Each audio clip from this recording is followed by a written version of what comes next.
All right. Well, let's jump in, guys. So hi, everyone, and welcome.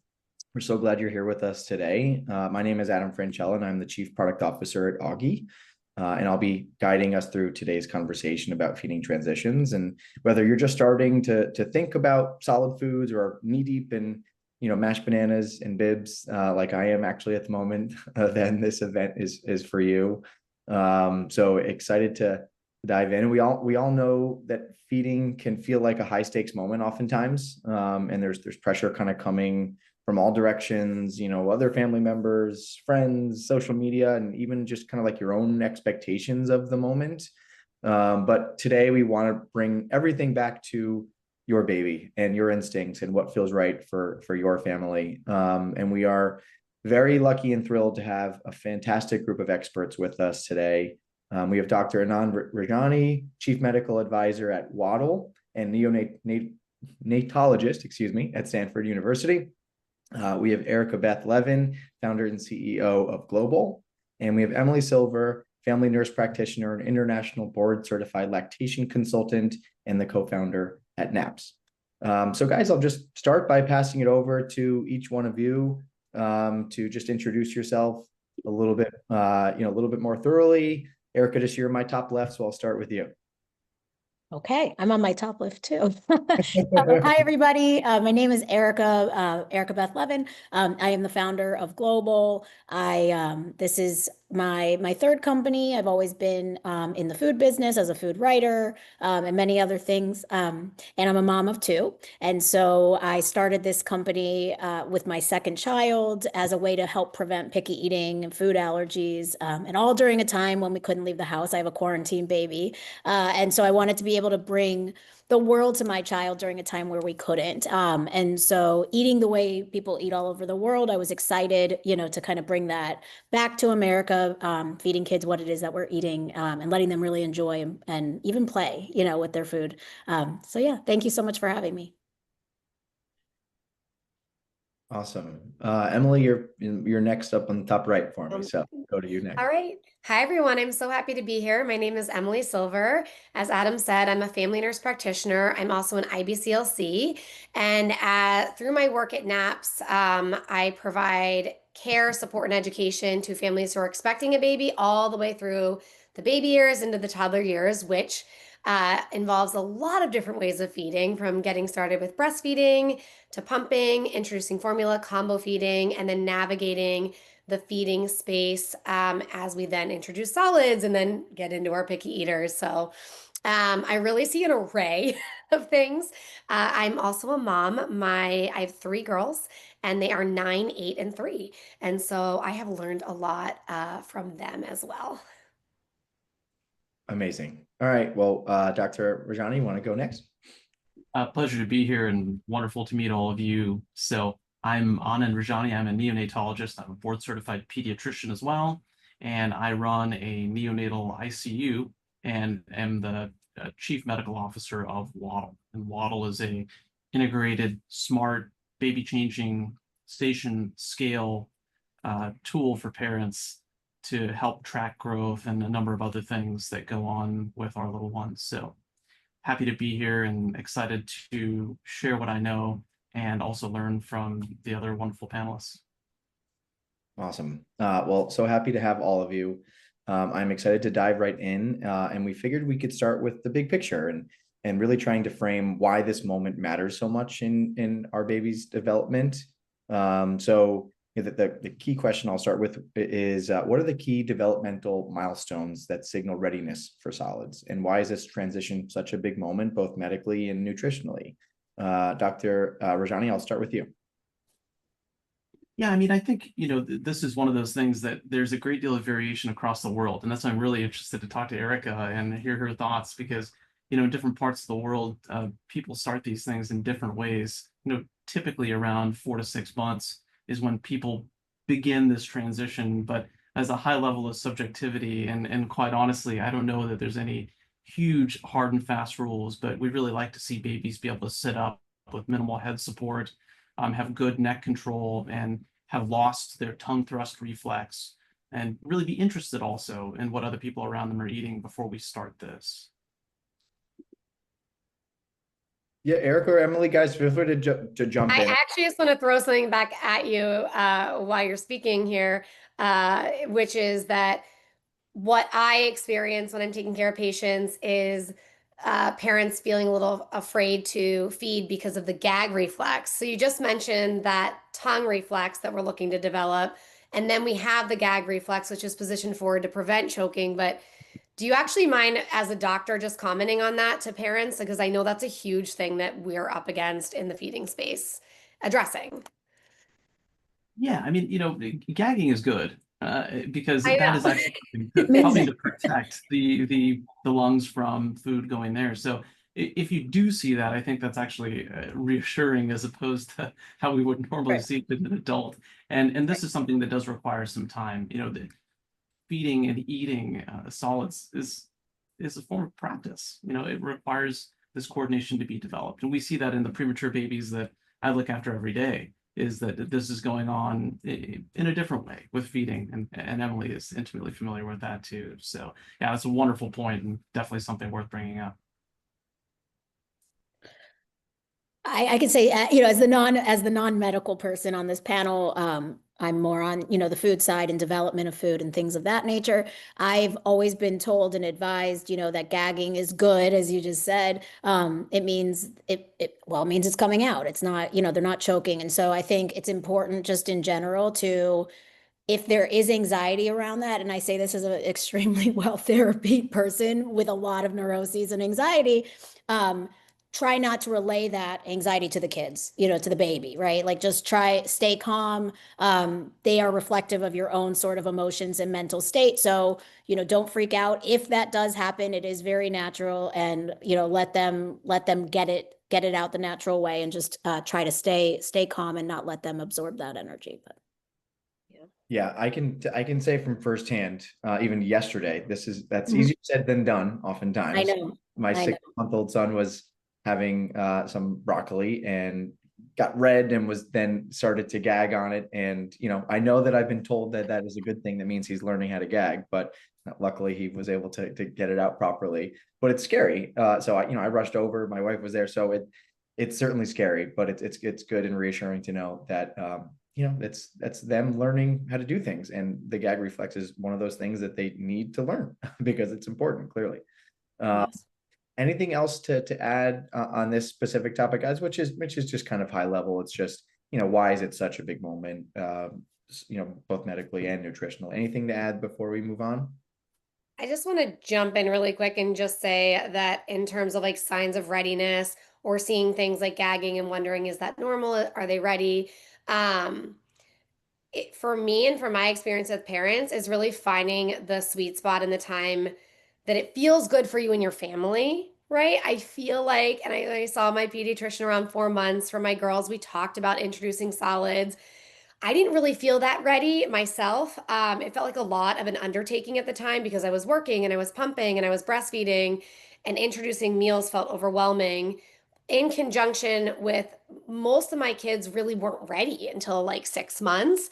And I sort of felt this pressure that they should be ready sooner because we had talked about it at 4 months, and then they weren't really that interested at 4 or 5.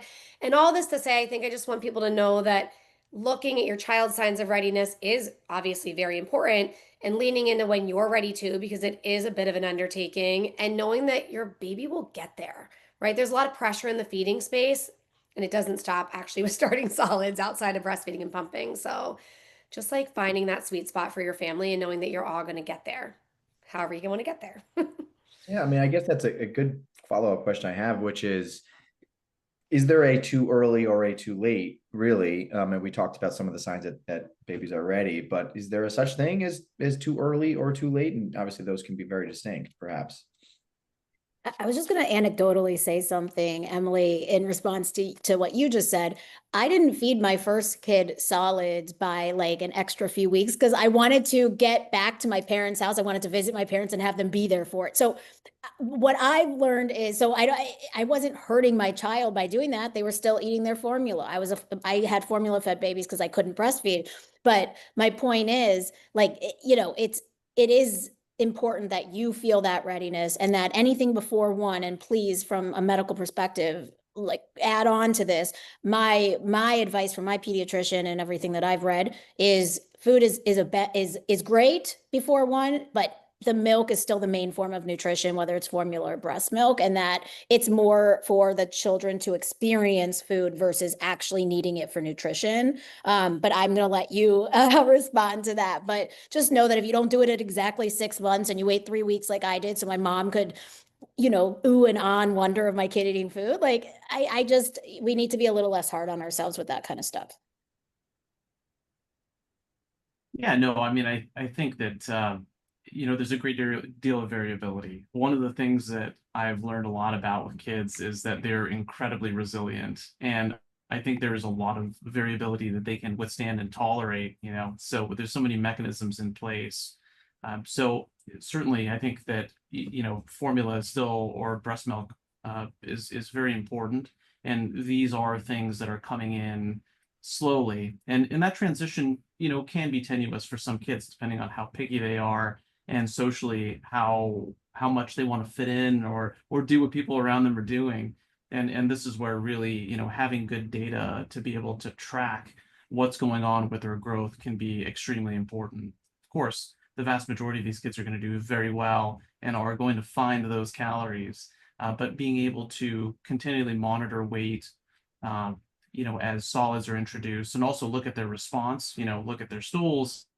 Are they loose? Are there other issues? These are all things that can be tracked, and things like tools like Woddle are helpful in that regard as that transition is going on. So. Awesome.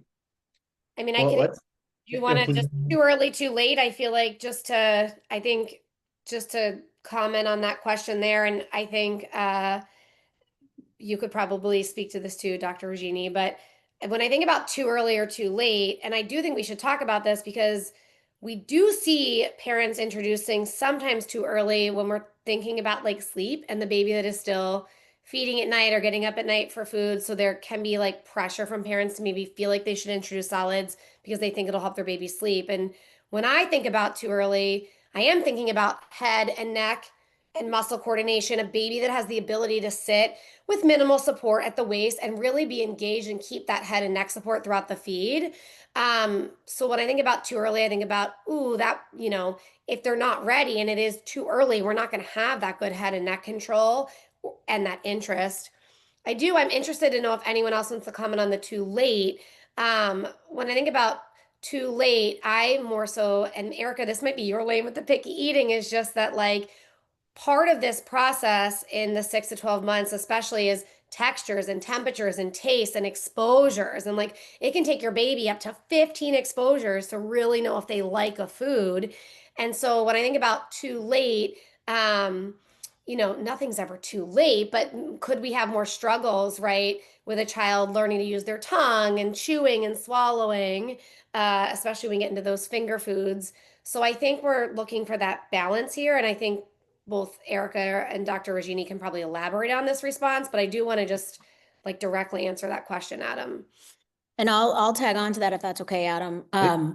So kids, again, I'm always going to revert back to the medical professionals, but kids have what's called a flavor window. So it's between, there's varied opinions on it, but between 6 and 12, 6 and 14 months of age. And that is a time period when they're more, we can influence the way they eat a little bit more. They're more willing to accept kind of what we're offering them. And so to go along with what you were saying, Emily, different textures, different flavors, different spices. I always say it's not about parents get a little concerned when you say spice, but I'm not saying spicy. I'm saying spices. You make a sweet potato, right? You don't have to puree it, right? You can mash it and still give those pieces of texture. Sprinkle a little cinnamon on it. Sprinkle a little nutmeg. Like, give them exposure to some of these flavors so that when they finally do eat, the food, or we hope they eat the food that we're eating and not just, chicken nuggets and things like that, they're not surprised by it anymore. Even one of our meals even has cayenne in it. And it's the very last ingredient on our bean bowl. But the fact is that cayenne comes back to them in a year or 6 months or 4 months or whatever. It's no longer a surprise on their palate, but it's not spicy. It's not burning their mouth in any way, shape, or form, but it is giving them that kind of early exposure. So we always talk about making sure to take advantage of that flavor window. Eric, I think that's a perfect transition to the next topic I have is really just talking about those first bites and how to keep them low stress. How do you guide parents through that first or those initial food journeys? Are you asking me or is that posed to the group? I was starting with you, Erica, just because you were, Oh. yeah, I was starting with you. So how to avoid, sorry, can you ask it again? Like it not to be a stressful environment? Is that what you were saying? Basically, just how are you guiding parents through that first food journey, or how Oh. would you recommend parents explore that first food journey?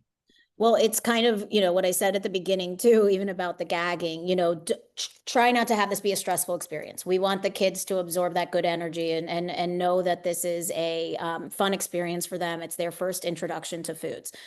I always say, like, if you're really worried about mess, put a towel on the floor, whatever you want to do, put a bib on, it doesn't matter. But go ahead and I would say, don't be afraid of giving your kids food that doesn't come out of a pouch or come out of even a jar like ours, mash things, try things, break them up into little pieces. Don't be fearful of letting them try what it is that you're eating. Of course, there are healthy and safe sizes that they should be eating, right? And there's safe textures to be eating. What I've been advised is that baby food should be somewhat of if you're going to use the baby-led weaning tactic, that food should be cooked to sort of like a tofu sort of texture consistency. Dr. Rajani or Emily, if you have any thoughts on that. And then a certain size so it doesn't pose a choking hazard. So as long as you have those things covered and you're not giving your kid honey, which any pediatrician is going to tell you, grapes and things that pose choking hazards. Like it shouldn't be scary. And it is, I understand. With my first kid, I was terribly scared. And that's why I think he turned into a very picky eater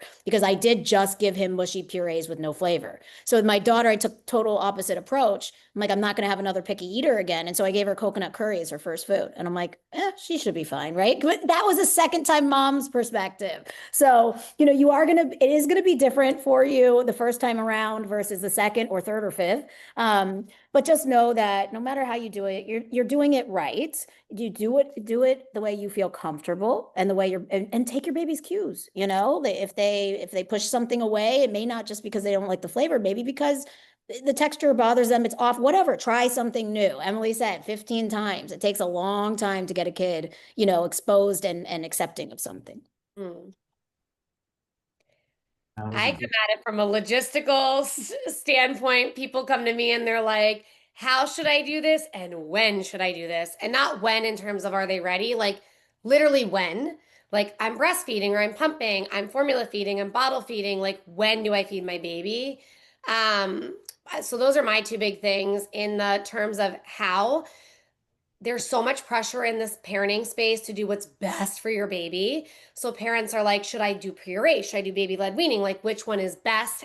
How should I feed my baby? And I think, and I'm sure everybody can agree here, like if you actually look at the research, one is not superior to the other. So like you really just need to feed your baby what's best for you and your family. And it could be a little bit of both.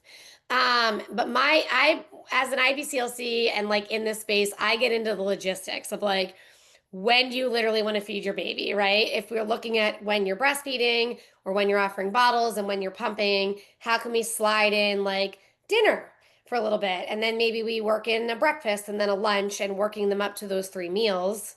And we can all agree once your baby is between 9 and 12 months, it just feels like you're feeding them all the time because then they like snacks. So you're like breastfeeding or bottle feeding and giving them 3 meals a day and snacks. And you just feel like you're, making food or cooking or feeding a child all the time. But which never ends, Emily. That right? never ends. I have a 6 and a 9-year-old. I'm always feeding them. Then they become a toddler and they don't want anything that you make anyway, so then you revert back. But anyway, that's sort of how I like, those are my two big things that I am talking to parents about. I think I can comment just a little bit on some of the more medical aspects. I think, Erica and Emily have got incredible street cred on from their past experience and from all the research that they've done. And I'll stick to some of the medical topics, which are, as Erica rightly mentioned, honeys and should really be avoided in the first year because of the risk of botulism. So that's the first. I think that's about as immutable as gravity. So I think that's an easy one I feel comfortable talking about. The second I would say is really should continue to try and minimize cow's milk as a main drink. So I think that's an important one that maybe parents might start to think, well, if we're giving them other foods, why not that? Stay away from that as much as possible. Can be in foods, but maybe not as a main drink. I'd also steer away from any potential choking hazards, which again was already mentioned, which is perfect. Whole grapes were mentioned, other things, nuts, popcorn, raw carrots, they're kind of hard. I would stay away from those things. And then the last two things that I would mention that I think have come more into the forefront recently as we become more sensitive about nutrition is to really try and stay away from high sodium, heavily processed foods. I think are probably a bad idea, and really a lot of added sugar. As we talk about their palate and their flavor window, as Erica talked about, we should really be encouraging this next generation to stay away from those things as much as possible. Let's not get them attuned to a lot of these artificial things. Let's stick to a lot of these more natural sorts of things, or natural types of flavors. Eric is talking about nutmeg and I mean, fantastic stuff to help them understand and be able to appreciate. So we recommend, I do recommend to patients starting with some purees. Obviously it's nice if they're tasty. Iron-rich foods like pureed meats, beans, cereals, I love those things. Carrots and squash I think are great. Avocado, applesauce, those things tend to be nice. Of course, applesauce without added sugar, that is. So a couple of things that I like to start with. I think we had a question come in into the message board as well about fruits specifically, and that she finds that most pouches are sweet, and perhaps maybe that's added sugar at times. I'm not sure exactly, but the question is, so what about fruits? I wanted to say something following Dr. Rajani as well. When you said added sugars, which great follow on with the question. A lot of these pouches, if you really think about how much pureed fruit goes into them, even if it's natural sugars, it's a lot of sugar, and most of them do lean sweet. So, be very careful of even the natural sugars that are in these things.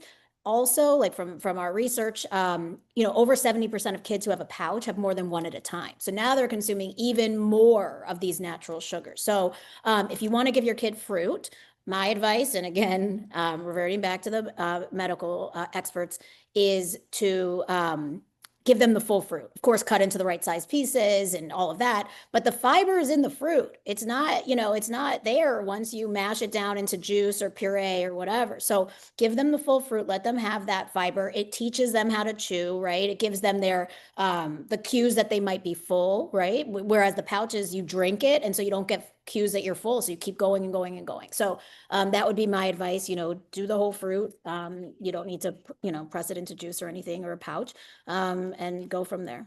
But now I pass it along. I couldn't agree more. One of the things that's come up more and more in this past decade has been diabetes, and most of us think about diabetes and our aunties and uncles or grandparents. Diabetes is a pediatric disease, and it does start in this way. This is the insidious way that it starts. But interestingly, and obviously this is a very fun, exciting, and positive thing. So I don't want to change the tone, but fiber really affects the way that sugar is taken up by our body, and really helps to mitigate a lot of the spiking that we see, which is really important. And these are the sorts of habits and things that start at this very formative time. So yeah, I do agree with Erica there. That's a good advice. Thank you. Thanks, Doc. You know what you're talking about. Oh. And then we had another timely question, I think, in the chat as well, guys. And Lee says, as a mom that had gestational diabetes during pregnancy, should I worry about the fruit I'm giving my baby, even if his sugar levels were normal when he was born?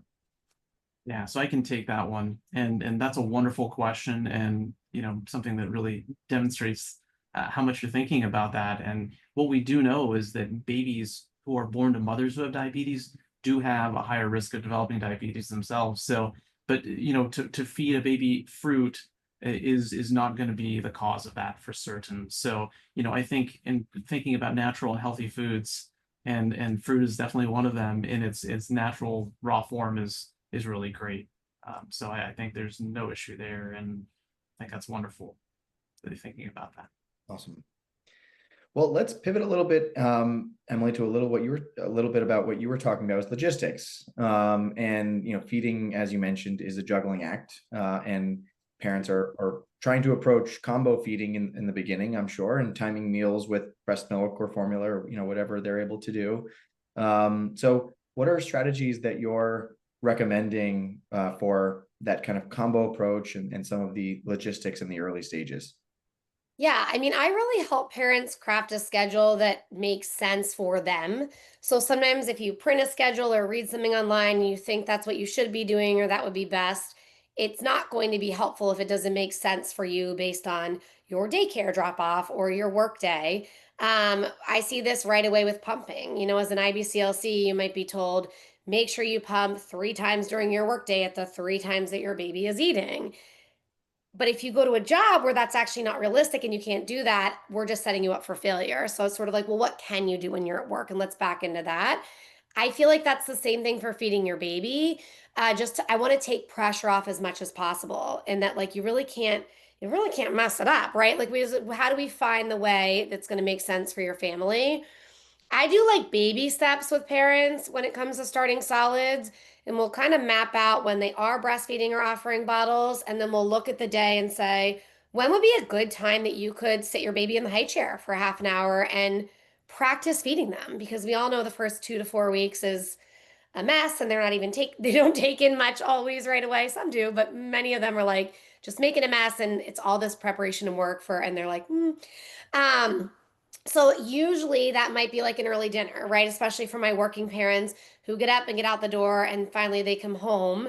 Maybe they'll do like an early dinner around 4:30, 5 or 5:30, and then they'll still breastfeed or bottle feed before bed.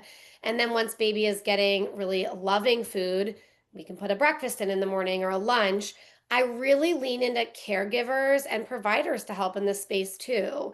And so if my parents are utilizing a daycare, we can start sending food to daycare and asking those providers like, hey, it's really tough for us to get out the door in the morning and breastfeed or bottle feed and do a breakfast. Like we don't have time to fit it all in. So I'll say, let them feed them when you get to daycare, right? Or, at daycare, they're around other kids who are eating. So then they're curious and they're watching their peers do it.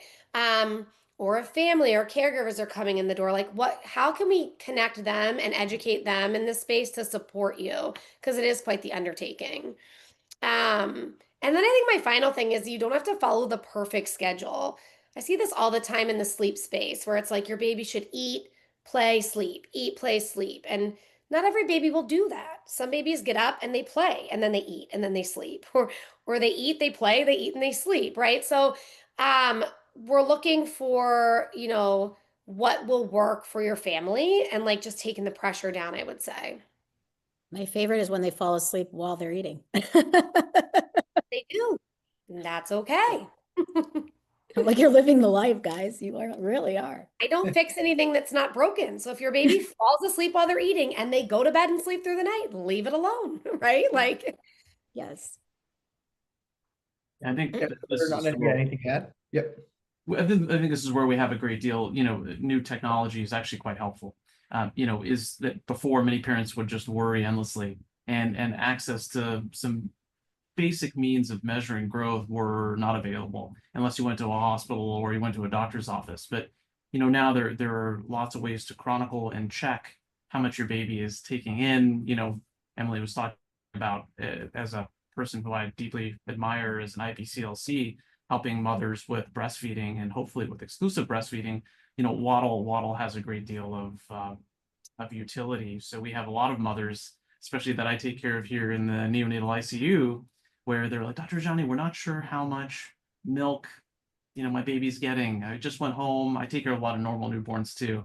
And so, being able to do pre and post weights, weigh your baby, feed them, weigh them again, can be really helpful in understanding how much they're taking. And many times I'm able to allay the fears of these mothers and get them to not supplement their baby with formula, And then this is another epic around 6 months where, as this transition's going on, I see Jennifer's asking this question, how do I know if my baby is eating enough while we move away from milk? Well, the other thing you can always do if you're concerned is check their weight, and follow that. You can look and see, and that will tell you how they're doing and whether they're moving in the right direction. So I think there is some anxiety that can come in as this transition goes on. Well, they didn't eat anything. Well, they might be okay, you know, and you can know pretty quickly just by doing that. So I think that's something that's important for people to know, that our access to data and the ability to harness that to make good decisions is available at home. This doesn't need to happen just at your doctor's office or with your friendly local nurse practitioner or other provider. Yeah. I try to teach patients like other things, like if you're breastfeeding, feel your breast before they latch, feel it after. Does it feel softer? Can you hear swallowing while they're eating? Are they peeing? Are they pooping? Every time you see your pediatrician, are they gaining weight? Are they meeting their developmental milestones? Like there's so many things that you can look at to feel reassured as a parent, especially when you don't know exactly how much they're taking in at any given time if you're breastfeeding, right? Unless you did a pre and post feed weight at every feed, which I wouldn't actually recommend doing, because you don't need to, right? And babies are really good self-regulators. They get really good at breastfeeding. They get really good at taking their bottle. They are really good at eating. And you will start to see, especially when you hit that year mark and beyond, that they will eat when they're hungry. Like truly, and they'll stop when they're full. Like they're very good self-regulators. And so I am just layering on like other things that you can think about in your brain too to reassure yourself, because I know it feels like tricky when you have kids and you're feeding them and it's new and it's different and you want to make sure they're getting enough. That's the big thing, right? So I was just going to say something that's kind of following Emily. It's about breastfeeding and wondering, if they're getting enough. And so for me personally, like I said, it wasn't working. It just did not work. Right. So, but there wasn't really a way to figure out why or, what I could do for it, or was it working? I just didn't know, And so I think there's so much pressure on us. So I guess my advice would just be kind of listen to your body, listen to your gut. If you feel like something's not working, call a person like you, call your doctor, like if it doesn't work, it doesn't work. We got to get your baby fed in a different way. So let's just make sure, that we're listening to our own body's cues and, and just doing what is absolutely best for the baby, which is eating. Hopefully, yes, breast milk, hopefully it is that. But if it's not, don't pressure yourself so hard that it's, you're feeling guilty in some way. I think that's a real concern for a lot of moms. And it was for me. And I moved past it with baby number 2 because it also didn't work then. And instead of like crying myself to sleep at night and doing all of that, I just said, my body, for whatever reason, isn't made for this. And so I'm just going to do the second best option that I have. And I took that pressure off me the second time. Again, I think we learn from child 1 to child 2, whatever. But yeah, it's just important to listen to our own body's cues too. You always have options, right? Like breastfeeding is great, formula is great. You can combo feed, like it doesn't have to be one or the other. There's so much pressure. And so I fully hear you on that. I mean, I do this for a living, and my third was exclusively formula fed. She had severe allergies, and I wasn't eliminating things from my diet. That was my choice. So, but there is so much pressure, and we have to shut out the outside noise and say, like, what's actually right for you and your family, and then we'll back you a plan. Yep, I agree. Well, Emily, you mentioned allergies a moment ago, and also someone did in the chat, and I think it's a nice transition to something that we should talk about, which is, what are like some of the red flags versus completely normal behavior when babies are exploring new textures, new flavors, new foods. Obviously, the things, of course, we're looking out for, of course, are choking and allergic reactions. But, what are the red flags versus what are completely normal behaviors that should be expected and perhaps even welcomed? I feel like I threw people for a curveball by saying my daughter's allergies. To be clear, I'm thinking the babies in the first 6 months of allergies and sensitivities, we had a cow's milk protein intolerance, which we know through research, most babies outgrow those around 6 months of age and beyond. And my daughter did outgrow that. It wasn't like a true allergy, which Dr. Rajani, I'm sure you can comment on those, and like allergic reaction when we are introducing solids. But I can happily support those who are breastfeeding or pumping, who are navigating intolerances, sensitivities, blood in the stool, separately. So, but we can stick with allergies for starting solids. Okay, sounds good. So, I mean, many people, have the past experience and typical recommendation has been that we space out foods by a few days in case there is an allergy, and how allergies present can be quite variable. You know, they can be as simple as some vomiting, maybe loose stools, again, things that all can be tracked, you know, with various apps and certain tools that we have, including Woddles. And those could go all the way to very severe reactions, which can include swelling in the throat, which can lead to difficulty with breathing, and, you know, in between maybe some sorts of rashes like hives, which are medically called urticaria. So there's this whole gamut of possibilities from what you can see. And Emily, again, astutely pointed out, the most common offender is cow's milk. So this protein within cow's milk, which is called casein, is not something that our guts as babies are really meant to be exposed to, right? We're drinking calf milk, right? When we're drinking cow's milk.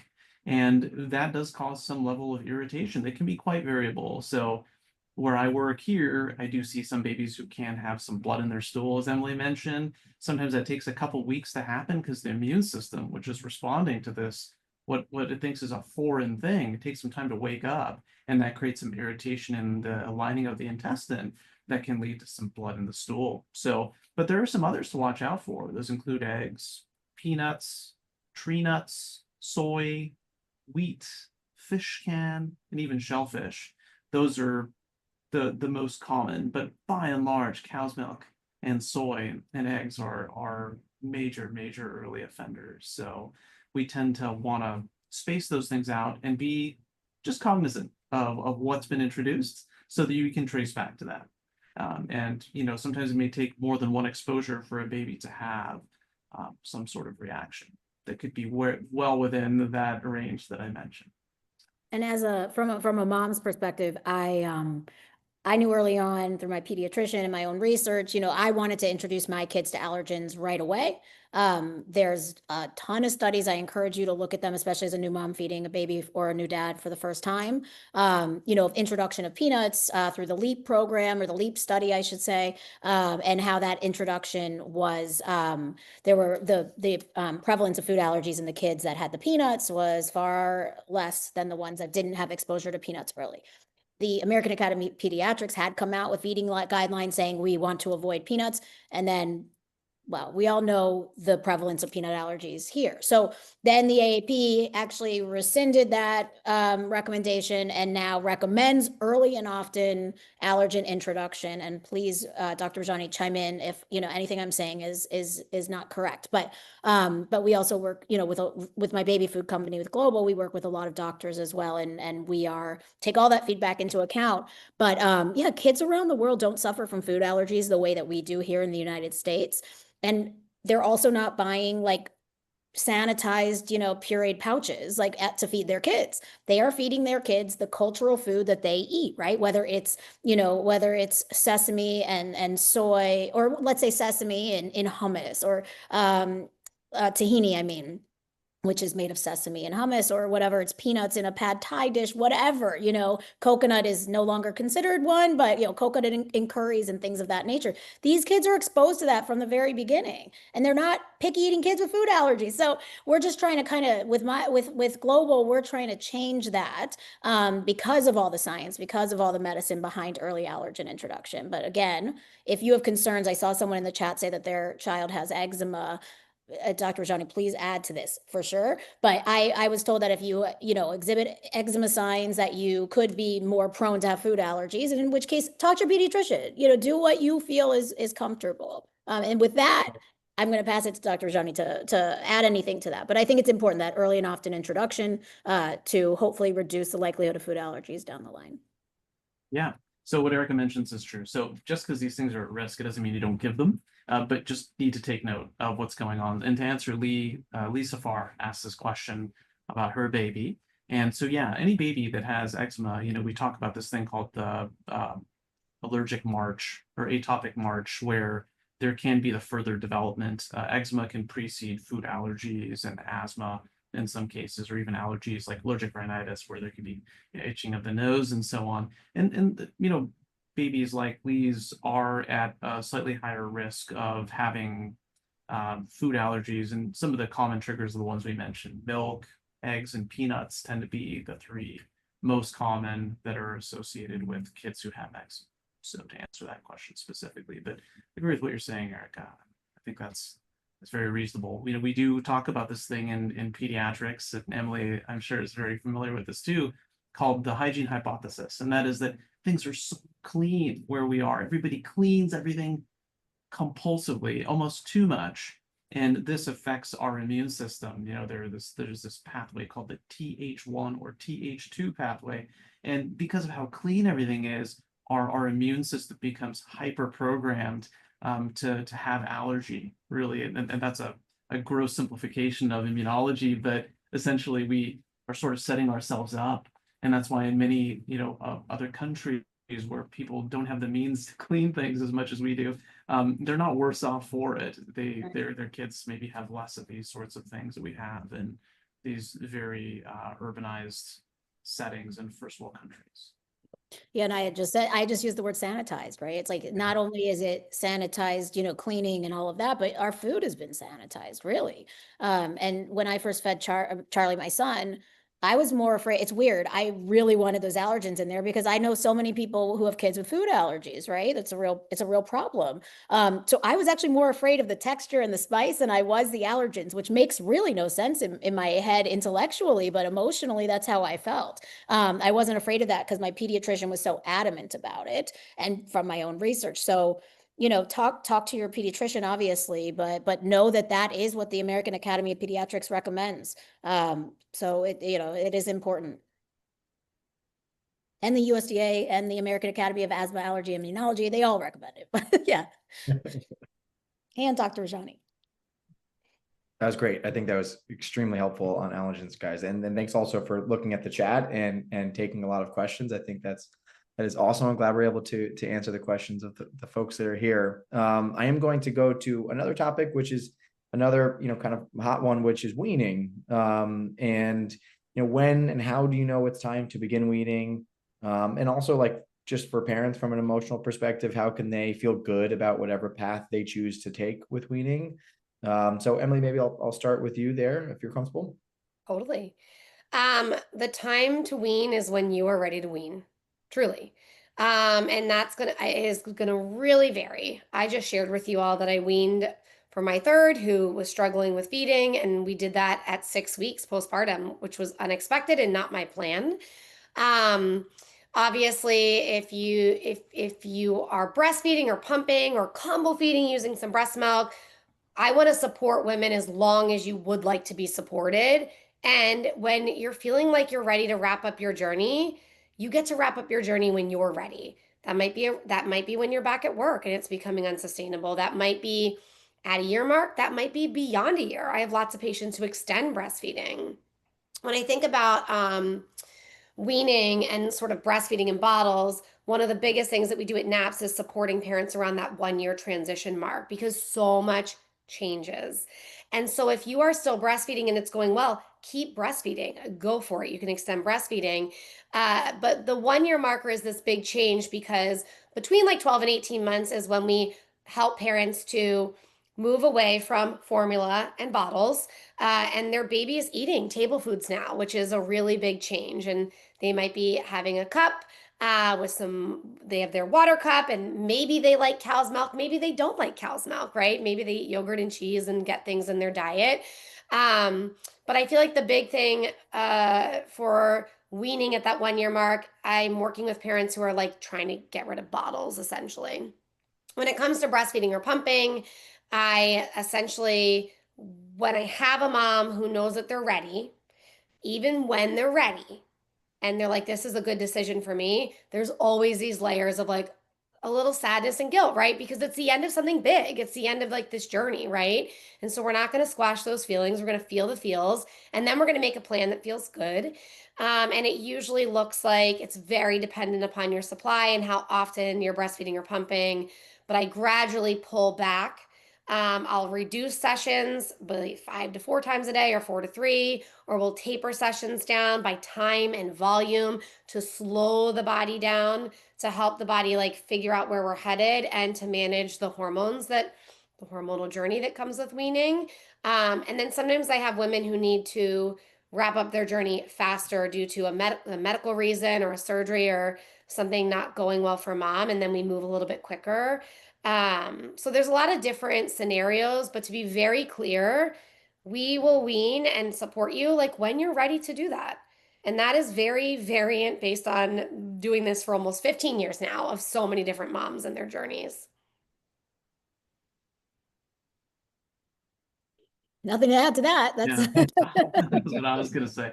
I think that was a very comprehensive Yeah. and fantastic overview. So, Oh, thanks, friends. Trying to give you the quick and dirty weaning talk there, but I do think it's important to map out your supply, and what you're up to, because if I can do it gradually with you, that really does help your hormones and your body to slow down so that you're not, uncomfortable in the process, for sure. Got it. I think that also transitions nicely just to like feeding philosophies as well. And obviously baby-led weaning being one of them, versus traditional purees and versus combo feeding and everything in between. And we've touched upon this, I think, at various points, but how can parents choose a style that works for their baby and for their family? And maybe Erica, I'll start with you. Sure. I can't sit here and say there's a right or wrong way of doing it. So, if you are sitting there while breastfeeding or at late at night doing your research and you're, reading everything you can about baby-led weaning and that feels the right path for you, just do it safely, right? Take the recommendations for the size of the food, take the recommendations for the texture. I think I mentioned like a firm tofu or more of a soft tofu, I guess. But there is no wrong way. My belief, like I gave my first kid, all those mushy purees with no flavor. And I told you anecdotally what happened to him. I mean, he does think chicken nuggets is its own food group. So I now have my daughter who eats everything. And I did baby-led weaning with her, maybe to an extreme with that coconut curry as the first food. But, I wanted her to be the exact opposite of what I had experienced with my son, especially because of the love of food in my family, and culturally, that's a big part of our lives.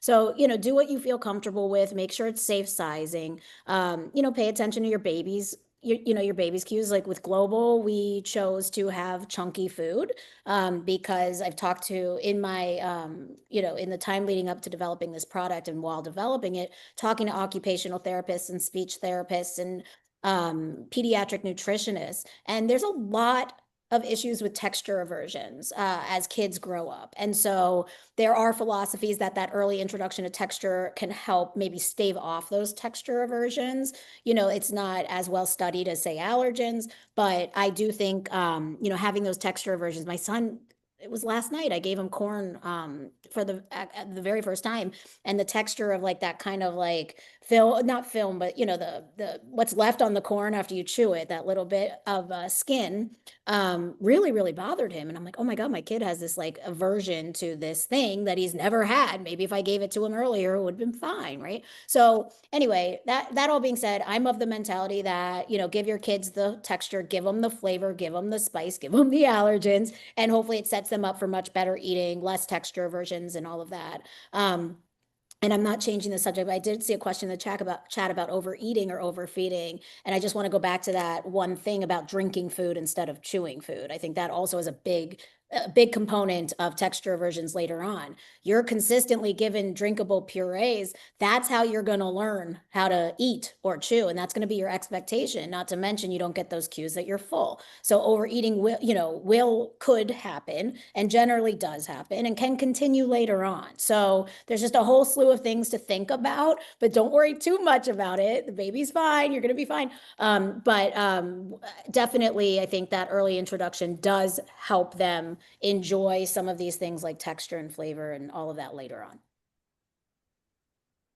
yeah, I think, again, Erica, great points. Chewing eventually over time is important, right, to satiety. So that's a good thing. And yeah, drinking your food is probably not great. So, but Catherine had asked a question in the chat about when to introduce water and other liquids. And I think that might be, from a pediatric standpoint, a good one for us to talk a little bit about, which is recommend maybe just small amounts of what we call free water after about 6 months, not to give too much early on.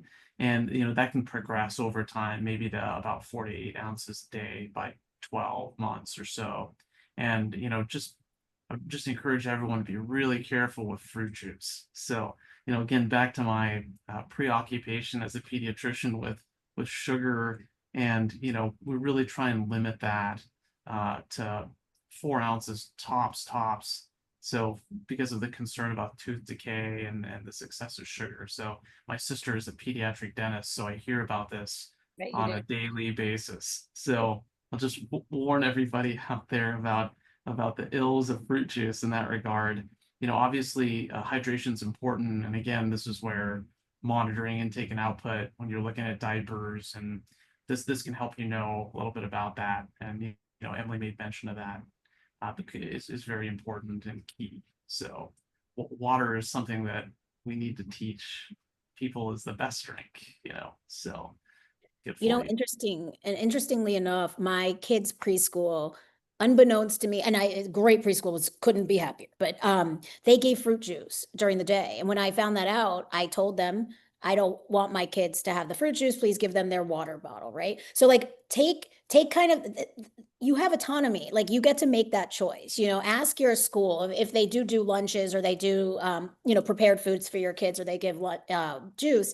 Feel free to speak your mind and say, I don't want my kid to have juice. They were very familiar with that. When I told them that, they're like, great, thank you. We'll put you on the list. So, just make sure you advocate for yourself and your child the way that you want to, and know that there's generally options.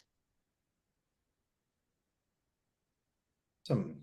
Well, guys, we're just about at time here, and I think we've covered a lot of the huge topics that are in this space, and I know that because again, I'm listening along with the rest of the crew here and taking notes, and we'll definitely make sure that my wife watches the recording, which we will send out for everyone here, to make sure that you can share it with your friends or watch it again if you'd like, just to go through it again. But first and foremost, I just want to thank all 3 of our panelists today. You guys are all wonderful. Thank you again for being here and being partners with Augie. And I'm also very proud of all of us that we got through all of the questions in the chat as they came in.